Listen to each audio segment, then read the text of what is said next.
Hi, friends, and welcome. Let's start with a question. Which do you think is harder to design, business-to-business surveys or business-to-consumer surveys? Many people instinctively say they're equally difficult, and at a high level, that's true. But once we get into real-world research projects, we quickly discover that business surveys present some unique challenges. In this conversation for Research Rockstars, we'll walk through questionnaire design considerations that protect both data quality and respondent experience when conducting surveys of business professionals. Of course, the basic principles of good survey design apply to all surveys. No matter what our population of interest is for a given project, long or confusing questionnaires increase dropouts and lower data quality. But in consumer research, we typically have such a large pool of people available that if we collect some bad data, we can identify and replace it. But when surveying businesses, our size of universe is much smaller, so we have to be extra careful to avoid losing qualified and willing survey takers. Challenge number 1. Sample cost. In business research, qualified respondents are often expensive to reach.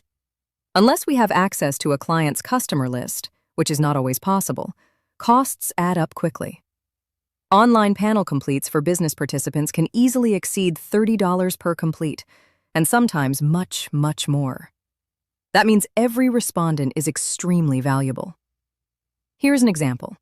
Imagine we are studying commercial painting businesses and how they choose interior paint brands. We do not just need painters. We need the people who control paint brand selection decisions. Those people are harder to find and costlier to recruit than consumers who buy paint for home projects. Also, they are busy professionals, often at job sites or driving between job sites, which makes them hard to reach. Because of all this, we need to treat these qualified respondents like gold.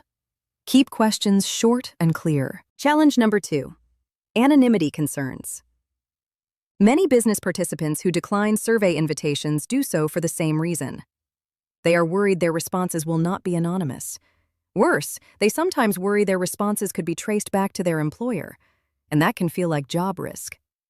To protect response rates, we need to address privacy and anonymity up front. Emphasize that responses are confidential and that no personally identifiable data will be linked to survey answers. Another tactic.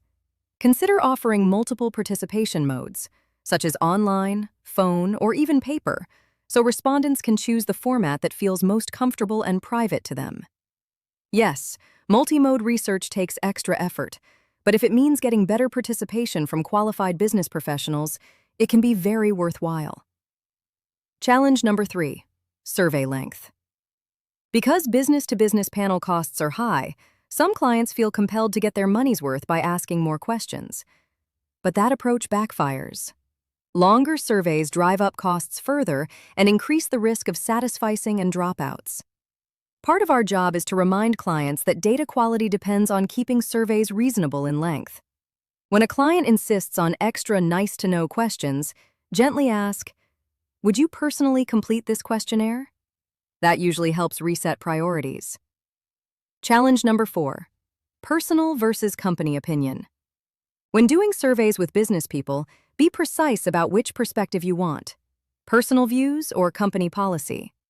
For example, imagine asking our painting contractors, to what extent is fast drying time a consideration when buying interior paint? The respondent might personally care about drying time a lot, but know that management prioritizes consistency of application. Both answers could be valid, but without knowing which point of view is needed, you will get muddy data. To avoid this, we can use wording that clearly signals the level of response needed.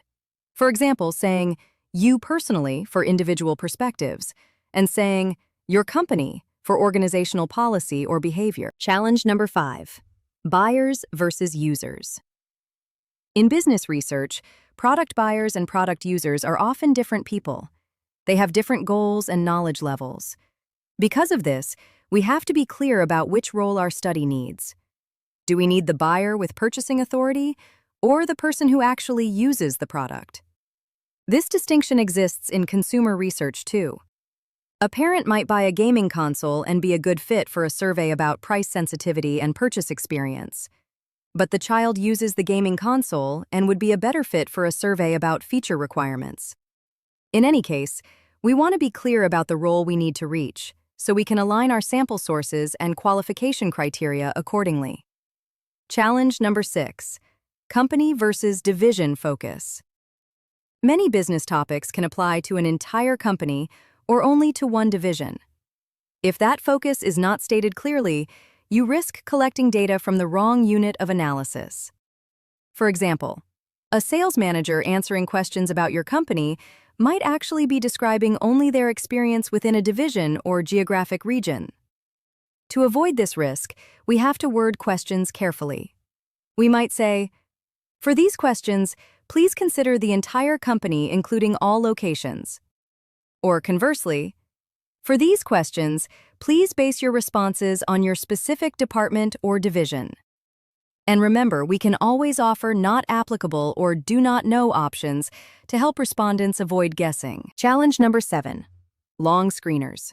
Business surveys typically need longer screeners than consumer surveys. That's because we screen for both individual and company attributes. Individual attributes might include job title, job role, tenure, or decision-making authority. Company attributes often include industry, size, number of locations, or revenue. All of that takes time in our survey, and so it reduces the time left for core questions. Now, you might be wondering, why would we ask for both job title and job role? Titles alone often are not enough. For example, a chief executive officer at a small company may purchase office supplies themselves, but a chief executive officer at a large firm does not. Same title, totally different things they can speak to.